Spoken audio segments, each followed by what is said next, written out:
नमस्कार शिक्षक साथियों, स्वागत है आपका चैनल चर्चा विथ मी में। साथियों, जब भी कोई कार्य पहली बार किया जाता है तो उसमें स्वतः ही समस्याओं के साथ उसके परिणाम तक हम पहुंचते हैं।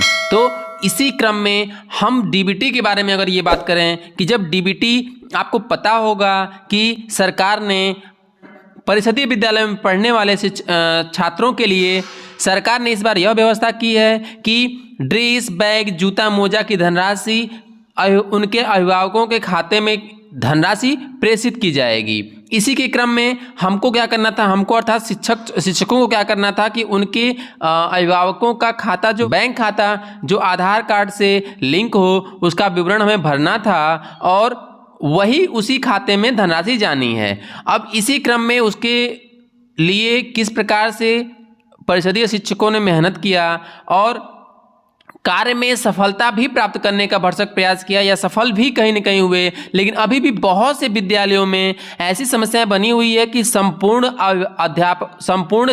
छात्रों का विवरण डीबीटी पोर्टल पे नहीं भरा जा सका है। और हो क्या रहा है कि हमारे सामने एक नई समस्या बन के आ रही है। जैसे अभी मेरे सामने एक मेरे साथी शिक्षक का मैंने लिया हुआ है, यूज़र नेम और आईडी लिया हुआ है, और उसको जब मैंने खोला तो यहाँ पे देखा कि उन्होंने मुझे बताया कि अभी उनके 2 बच्चों का विवरण इस डीबीटी पोर्टल पे नहीं भरा गया है और जब इसको भरने का प्रयास किया जा रहा है तो असफलता आ रही है। क्या असफलता आ रही है, इसको हम आइए देखते हैं। जैसे देखिए, यहाँ पे मैंने जब 2 बच्चों का खोला हुआ है तो मान लीजिए मैं अमीषा का विवरण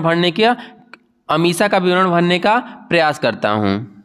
जैसे देखिए, यहाँ पे मैंने जो है यहाँ पे मैंने अपने उस शिक्षक साथी के स्कूल में पढ़ने वाली एक बच्ची का, जिसका नाम है अमीषा, उसका मैंने यहाँ पे विवरण भरा हुआ है, उसके अभिभावक का। अब जब मैं यहाँ पे click here to verify Aadhaar click कर रहा हूँ तो देखिए क्या आ रहा है। देखिए यहाँ पे लिखा हुआ आधार की सर्विस बंद है, कृपया prerna.dbt.gmail.com पे संपर्क करें। ठीक है, तो इस पे आप 2 काम कर सकते हैं। जैसे मैंने क्या किया हुआ है, इसको जब मैंने पहली बार भरा हुआ ऐसा आया तो मैंने उसके जो ये यहाँ पे जो ईमेल आईडी दी हुई है, उस ईमेल आईडी पे मैंने एक मैसेज लिखा और मैसेज में मैंने ये लिखा कि मेरे विद्यालय के फला कक्षा की छात्रा या छात्र और कुल संख्या इतनी है, उसका अभी भी उसका डीबीटी पोर्टल पे विवरण नहीं भरा जा सका है। अतः महोदय, आपसे निवेदन है कि आप आधार सत्यापन हेतु जो मुझे असफलता प्राप्त हो रही है उसके समाधान हेतु त्वरित कार्रवाई करने की कृपा करें, जिससे आधार पुनः सत्यापन किया जा सके और मेरे जो बच्चे छूटे हुए हैं, जो मेरे बच्चे अवशेष हैं, उन बच्चों का मैं क्या कर सकूं, डाटा डीबीटी पोर्टल पे भरा जा सकूं और वह बच्चे क्या हो सकें, जो आप द्वारा चलाई गई नई योजना से लाभान्वित हो सकें। ठीक है, तो जब आप ये मैसेज भेजेंगे वहां पे तो उससे क्या होगा कि उनको पता चलेगा कि ये क्या क्या हो रहा है।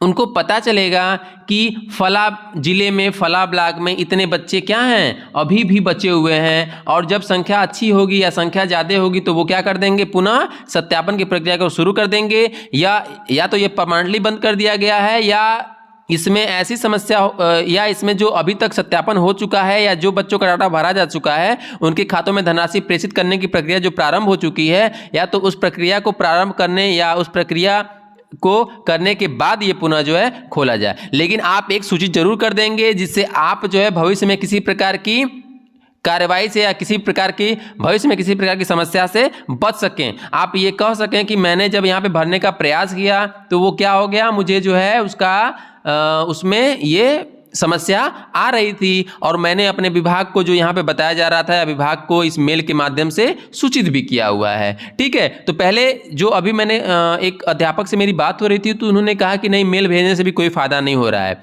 हर काम का त्वरित फायदा हो ये आवश्यक तो नहीं है। कुछ कार्य ऐसे होते हैं जो भविष्य में किसी भी प्रकार के नुकसान से भी हमको बचा देते हैं। ठीक है। तो हर काम को त्वरित फायदा की नज़र से नहीं देखनी चाहिए, ठीक है। आपके स्कूल में यदि कोई बच्चा बचा हुआ है तो आप मेल जरूर भेजेंगे, मैं आपसे निवेदन करूंगा कि मेल जरूर भेजें, ठीक है। सूचित जरूर करें, यदि शुरू हुआ है तो ठीक है, नहीं तो फिर उसके लिए आप क्या कर सकते हैं। अगर आपसे कोई पूछ रहा है कि अभी तक आप क्या कर रहे थे, ठीक है, ये प्रश्न वाजिब है कि अभी तक आप क्या कर रहे थे।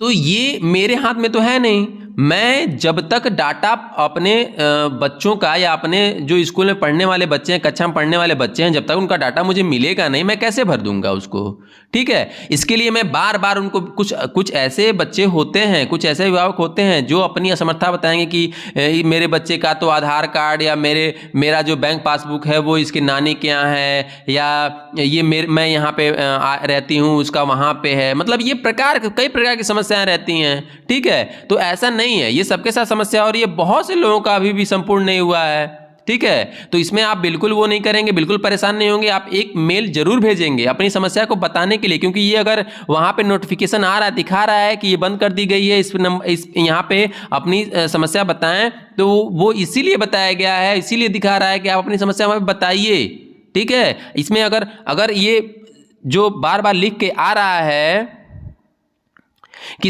आधार की सर्विस बंद है, कृपया इस पे संपर्क करें, वो इसीलिए आ रहा है कि आप जो है उसको सूचित करिए, ठीक है। तो ये मेरा काम है सूचित करना, चालू करना पुनः विभाग का काम है, विभाग चालू करेगा उसको, लेकिन मैं पहले सूचित तो करूं, जो मेरी समस्या है उसको मैं अवगत तो कराऊं उनको, ठीक है। तो मैं फिर एक बार निवेदन करूंगा आपसे कि आप सभी लोग जिनका ये समस्या आ रही है वो सूचित करेंगे, ठीक है। और उम्मीद है कि इस पे जो है विभाग संज्ञान में लेते हुए पुनः इसको शुरू करेगा, ठीक है।